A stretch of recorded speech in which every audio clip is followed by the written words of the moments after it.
ओम शांति। आज 9 जनवरी 2025 है।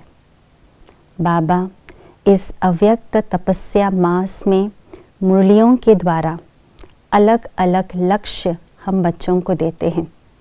आज बाबा ने मुरली के स्लोगन के आधार से एक और लक्ष्य दिया है, वो है क्रोध मुक्त बनना। स्नेह के सागर के बच्चे मास्टर स्नेह का सागर बनना है, अपने अंदर से क्रोध के भूत को भगाना है। तो आइए आज के स्लोगन सुन लेते हैं और इसी आधार से हम अपने तपस्या के अग्नि को बढ़ाते हैं। क्रोधी का काम है क्रोध करना और आपका काम है स्नेह देना। हम स्नेह के सागर के बच्चे हैं, तो इसी नाते से हमारे अंदर जो स्नेह का स्टॉक है वो भरपूर है ही है, अर्थात हम मास्टर स्नेह का सागर है। मास्टर स्नेह के सागर का कर्तव्य यही है, अपने हर कर्मेंद्रियों से, अपने हर कर्म से संबंध संपर्क में जब भी आए तब भी सदा स्नेह के सागर के लहरें लहराते रहे, सबको रूहानी स्नेह, परमात्म स्नेह देते रहे।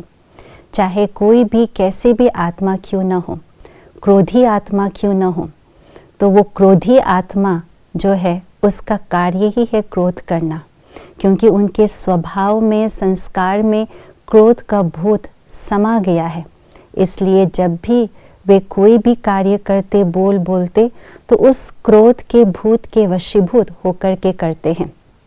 तो ऐसी क्रोधी आत्मा भी अगर सामने आए तो स्नेही आत्मा का कर्तव्य यही है, उस क्रोध के अग्नि में स्नेह का जल डालना, ना कि तेल छिड़कना। अगर कोई क्रोधी आत्मा सामने आकर के क्रोध करता है, क्रोध अग्नि प्रज्वलित करता है, और अगर हमने मुख से क्रोध का बोल नहीं बोला, परंतु अपने चेहरे से, अपने नैनों से क्रोध के भाव को भी लाया, तो इसका अर्थ है कि हमने उस क्रोध के अग्नि में तेल के छींटे डाले। तो उस क्रोध को शांत नहीं कर पाएंगे और ही क्रोध की अग्नि को प्रज्वलित होने में हमने सहयोग दिया। तो स्नेह के सागर के बच्चे, स्नेही बच्चे कभी भी ऐसा नहीं करेंगे।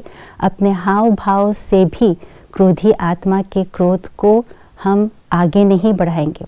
स्नेह के सागर के बच्चे सदा स्नेह के छींटे जल डालते रहेंगे, चाहे कैसे भी आत्मा क्यों न हो, चाहे 1 बार, 2 बार, 10 बार, 20 बार क्रोध करने वाले हो, तो भी स्नेह के सागर के बच्चे सदा स्नेह देते रहेंगे।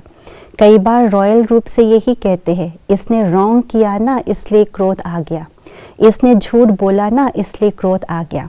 चाहे झूठ बोले, चाहे क्रोध करे, ये तो रॉन्ग है ही है। लेकिन बाबा ने कहा, आपने अगर झूठ बोलने वाले के आगे क्रोध किया या गुस्सा दिखाया तो ये भी रॉन्ग है। इसलिए बाबा कहते हैं, इन सब व्यर्थ के बातों का परवाह नहीं करना है, बेपरवाह बनना है, बल्कि अपने श्रेष्ठ स्थिति को बनाने की परवाह करनी है, अपने स्नेह को और आगे बढ़ाने की परवाह करनी है। इसलिए क्रोधी आत्मा के सामने भी अपने स्नेह की शक्ति बढ़ती रहे, उनको स्नेह का जल देते रहे, इसकी परवाह करे। यही है स्नेह के सागर के बच्चों की निशानी। ओम शांति।